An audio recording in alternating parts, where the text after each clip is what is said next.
Olá pessoal, sejam bem-vindos. Eu sou Anderson da Z3D Print e estou aqui mais uma vez para dar sequência ao tutorial sobre Prose Slicer. E hoje eu vou falar sobre preenchimento. Eu peço para quem gostar do vídeo que se inscreva no canal, deixe o seu like e ative o sininho para receber sempre as novidades em primeira mão. Bom, o principal objetivo do preenchimento é fornecer suporte interno para as camadas superiores, que de outra forma teriam que fazer a ponte sobre o espaço vazio. O preenchimento também afeta a velocidade de impressão, a resistência estrutural, o consumo do filamento e até mesmo a aparência dos objetos impressos. Vamos agora abrir o Prose Slicer, que eu vou mostrar para vocês as principais configurações. Vamos lá. Com o Prose Slicer aberto, vamos em Configuração de impressão. Agora vamos no menu lateral, clicar em Preenchimento. Agora temos as principais configurações relacionadas ao preenchimento da nossa peça. E a primeira função é densidade de preenchimento. A maioria dos modelos pode ser impressa com 10 a 15% de preenchimento. Se você precisar que o modelo seja mais pesado, quer mais resistência à compressão ou rigidez, você pode aumentar a densidade. Você raramente precisará de preenchimento superior a 30%. Se você imprimir o modelo com 100% de preenchimento, o padrão será forçado a retilíneo. Tenha em mente que um preenchimento de 100% pode ter um impacto negativo na aparência do objeto impresso. Aqui vai a primeira dica. O aumento da resistência e a força de um modelo é definida principalmente pelo número de perímetros e não de preenchimento. Se você quiser ter uma impressão mais forte, aumente o número de perímetros. O preenchimento ele vai ajudar na resistência à compressão da peça. Segunda opção, padrão de preenchimento. O Prose Slicer ele oferece muitos padrões de preenchimento para escolher. Ao escolher um padrão de preenchimento, leve sempre em consideração a velocidade de impressão, a densidade por material utilizado, o visual da sua peça, suporte para camadas superiores, flexibilidade para impressão em materiais flexíveis. Para a maioria das peças, eu recomendo o preenchimento giroide. Por quê? Porque é um preenchimento que dá força igual em todas as direções, ele pode ser impresso rapidamente, não se cruza na mesma camada, tem uma boa relação força-peso, permite preenchê-lo com resina ou outro líquido. E para peças com resistência mecânica, eu recomendo o preenchimento hexágono, que tem como desvantagem o maior consumo de material e o tempo de impressão. Vamos visualizar lá na mesa de impressão essas duas opções. A primeira é o giroide. Vamos lá na bandeja, clicar com o botão direito, adicionar forma, uma caixa. Vamos fatiar a peça e visualizar internamente baixando aqui o menu lateral. Aqui podemos ver o preenchimento giroide, que é o que eu indico para a maioria das suas peças. Agora vamos verificar, lá em configuração de impressão, o preenchimento hexágono. Vamos voltar na bandeja.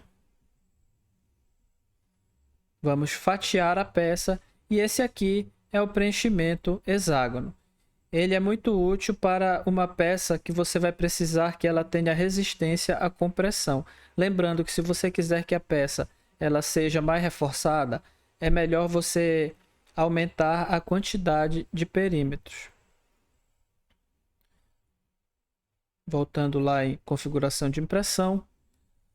Agora vamos falar sobre âncora de preenchimento. Comprimento da âncora de preenchimento. O preenchimento ele é conectado aos perímetros por uma âncora, que é uma linha curta de outro perímetro que se transforma em uma linha de enchimento, o que torna o preenchimento mais resistente e estabiliza o fluxo de extrusão no início de uma linha de enchimento. O comprimento do valor da âncora de preenchimento, ele define quantos milímetros essa âncora conectará o preenchimento e os perímetros. Se você definir esse valor como 0, o preenchimento será impresso, independente do perímetro. Se expresso em porcentagem, será calculado sobre a largura de extrusão do preenchimento. Vamos visualizar a âncora de preenchimento lá na bandeja de impressão.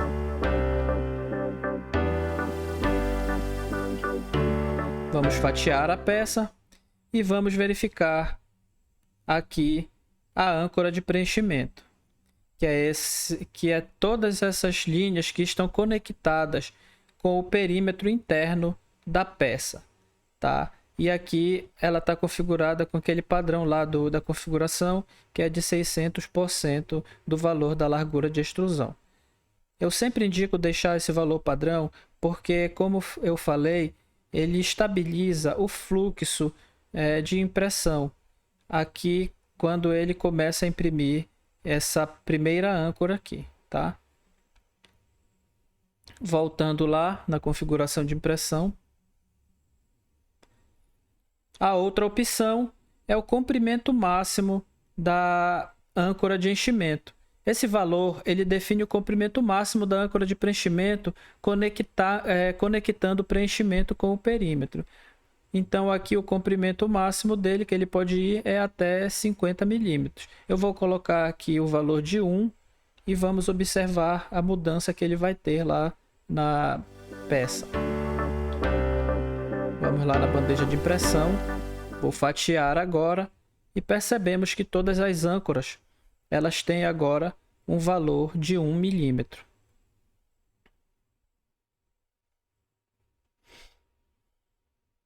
Vamos voltar na configuração de impressão, vou resetar aqui e dar seguimento ao tutorial. Agora vamos falar sobre o padrão de preenchimento que possui duas configurações, que é o padrão de preenchimento superior e o padrão de preenchimento inferior, né? O preenchimento de topo e o preenchimento de base. O primeiro padrão e o principal, né, que está configurado aqui, é o monotônico, que é um preenchimento retilíneo com planejamento de caminho modificado. As linhas elas são estrudadas da esquerda para a direita monotonicamente, ou seja, de maneira uniforme. Essa estratégia simples leva a uma textura homogênea. Eu recomendo esse padrão de preenchimento para a maioria das suas peças. Eu vou mostrar agora aqui na tela essa configuração e o ganho que vocês vão ter na impressão.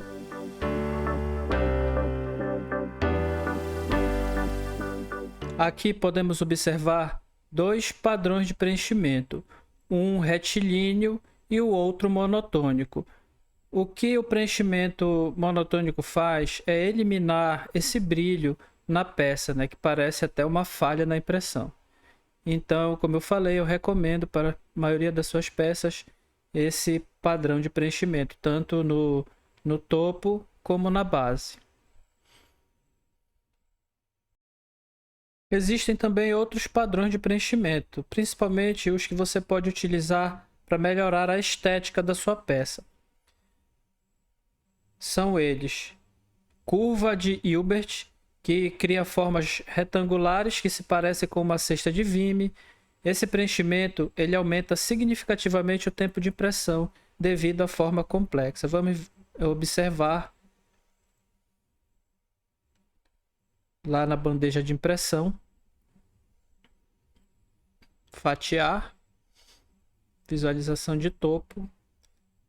Essa forma aqui ela é muito bonita esteticamente para utilizar nas suas peças de decoração. Também temos outras peças que são cordas de Arquimídea, que esse preenchimento ele pode economizar tempo ao imprimir determinados modelos. Ele imprime uma camada em forma de espiral.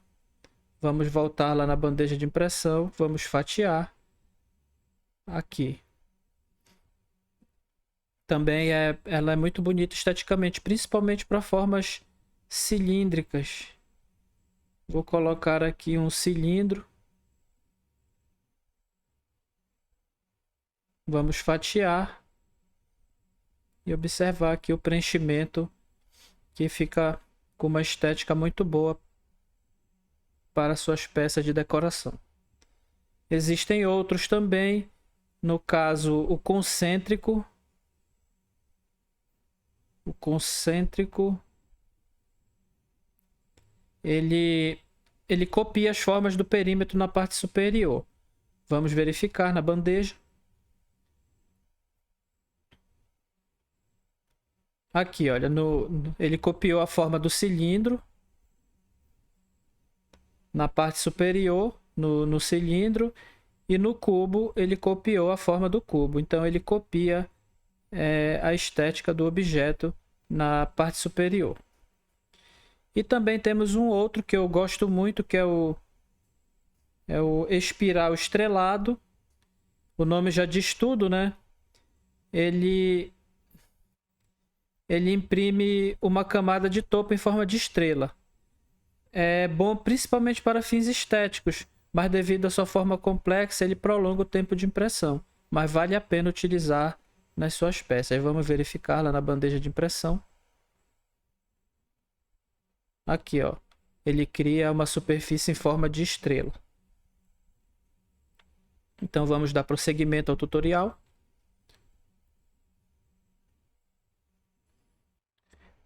Temos agora essa função que é passar ferro. Eu vou falar superficialmente sobre ela e eu vou fazer um vídeo depois falando sobre todas as configurações, porque apesar de parecer pouco aqui, mas passar ferro tem muitas opções. Então, passar ferro, o que ela faz? Ela alisa as superfícies planas superiores, executando uma segunda camada sólida de topo na mesma superfície. Ela passa o bico quente bem próximo da camada de topo, como se estivesse passando ferro mesmo para alisar a superfície. E junto com à medida que o bico vai viajando sobre a camada superior, ele vai achatando o plástico que possa ter se enrolado e também vai extrusando uma pequena quantidade de filamento para preencher qualquer orifício na parte superior. O espaçamento entre as passadas individuais de passar ferro é geralmente uma fração do diâmetro do bico.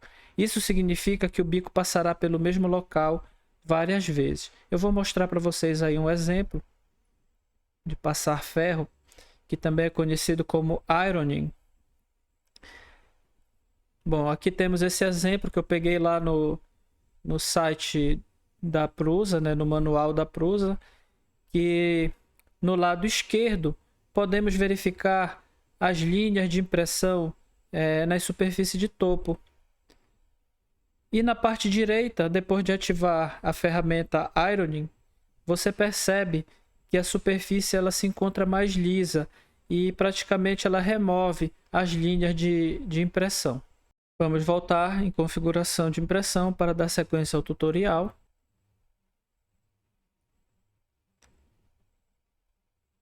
Vamos agora falar sobre essa função. Combine preenchimento a cada X camadas. Diferentes alturas de camadas serão usadas para preenchimento e perímetros, a fim de acelerar a impressão sem sacrificar a qualidade de impressão. Por exemplo, vamos combinar o preenchimento a cada 3 camadas, a uma altura de camada de 0,1 mm. O preenchimento ele será impresso a 0,3 mm da altura de camada. Lembrando que a altura máxima da camada é limitada pelo diâmetro do bico e que você não pode imprimir camadas maiores do que 80% do diâmetro do bico. Vou mostrar para vocês um exemplo aqui na tela, uma imagem.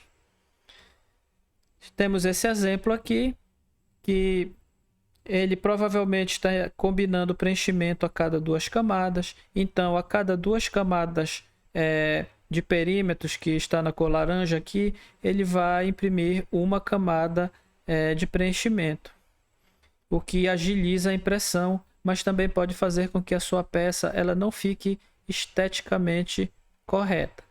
Vou mostrar agora na prática. Vamos lá na bandeja de impressão.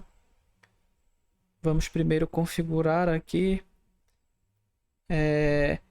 Vamos combinar o preenchimento a cada 3 camadas, conforme o exemplo. Agora vamos aqui em camadas e perímetros e vamos ajustar a altura de camada para 0,1, também conforme o exemplo que eu citei. Agora vamos lá na bandeja de impressão e vamos fatiar a peça. Eu vou aqui na legenda, clicar em perímetros internos e externos para desocultar, né, essas opções. E agora vamos observar, vou dar um zoom aqui, que a cada 3 camadas de perímetros, ele imprime uma camada de preenchimento. Como eu falei, isso aqui pode agilizar a impressão. Vamos voltar lá em configurações de impressão e dar sequência ao tutorial. Vamos aqui em preenchimento. E a próxima opção é somente preenchimento onde necessário. O que essa opção faz? Ela faz com que o preenchimento se comporte como uma estrutura de suporte, uma estrutura de suporte interno, que somente as áreas que precisarão de suporte, elas vão gerar um padrão de preenchimento abaixo delas. Eu vou marcar aqui e vamos ver um exemplo lá na bandeja de impressão.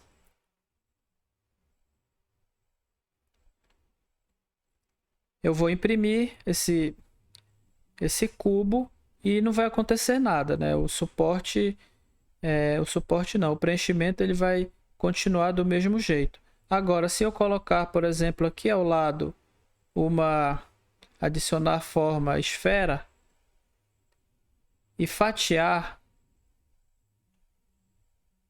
vamos perceber que ele vai gerar preenchimento apenas onde será necessário para imprimir a estrutura superior, né? A camada sólida de topo da esfera.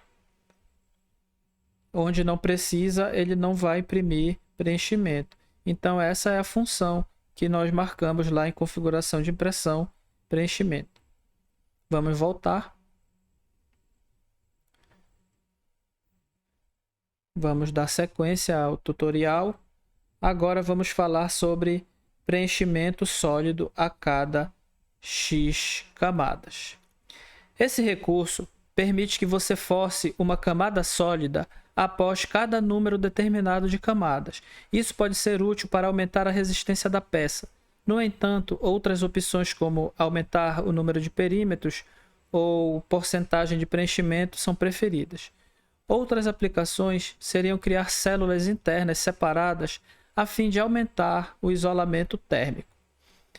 Vamos verificar essa configuração.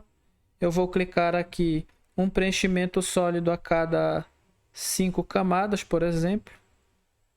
Vamos lá na bandeja de impressão. Vamos fatiar. E vamos perceber que a cada 5 camadas de preenchimento, ele vai criar uma camada sólida.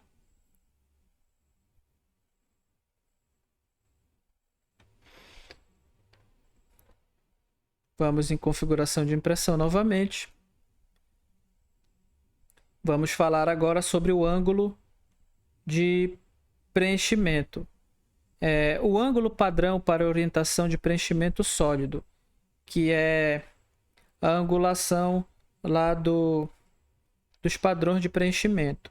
Por exemplo, ele usa aqui um padrão como 45 graus. Agora vamos modificar esse padrão, vamos colocar como 90 graus. Vamos lá na bandeja de impressão. Vamos vamos fatiar.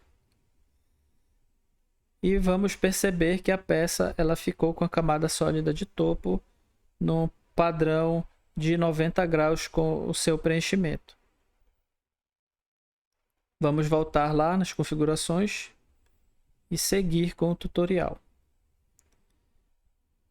Agora temos a área de limiar de preenchimento sólido. Ela força o preenchimento sólido para regiões com uma área menor do que o limite especificado. Por exemplo, eu vou especificar aqui um limite de 30 milímetros cúbicos, 30 milímetros quadrados, uma área, que é a área que ela vai utilizar para limitar esse preenchimento. Então, onde tiver o objeto que tiver com esse preenchimento dentro dessa área que eu coloquei aqui de 30 milímetros quadrados, ela vai ficar com seu padrão de enchimento sólido. Vamos verificar na prática. Eu vou fatiar aqui, deixa eu apagar aqui essa esfera. Eu vou fatiar, vamos verificar o padrão de preenchimento, como ele se encontra normal. Agora eu vou adicionar aqui uma outra peça com o botão direito, um cilindro, e eu vou diminuir a área desse cilindro. Vou fatiar primeiro para vocês observarem, tá aqui. Agora eu vou diminuir a área desse cilindro.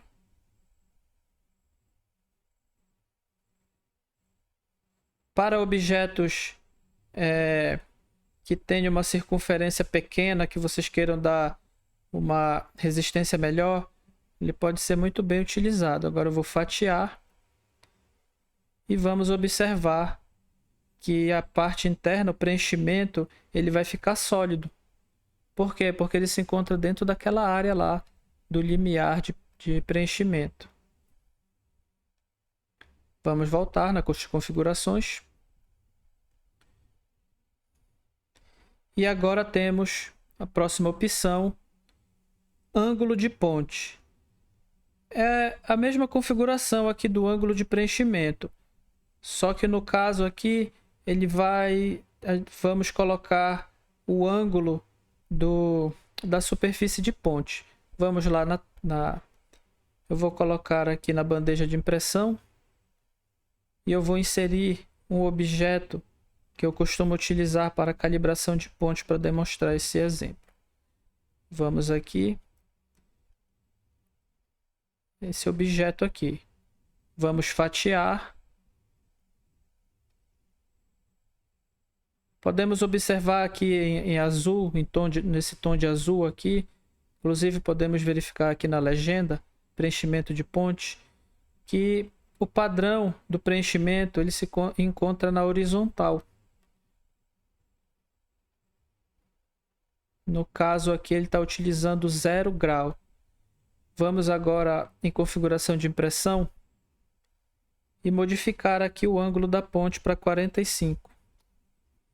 Agora vamos lá novamente na bandeja de impressão, fatiar e temos agora a ponte fatiada com um padrão de 45 graus.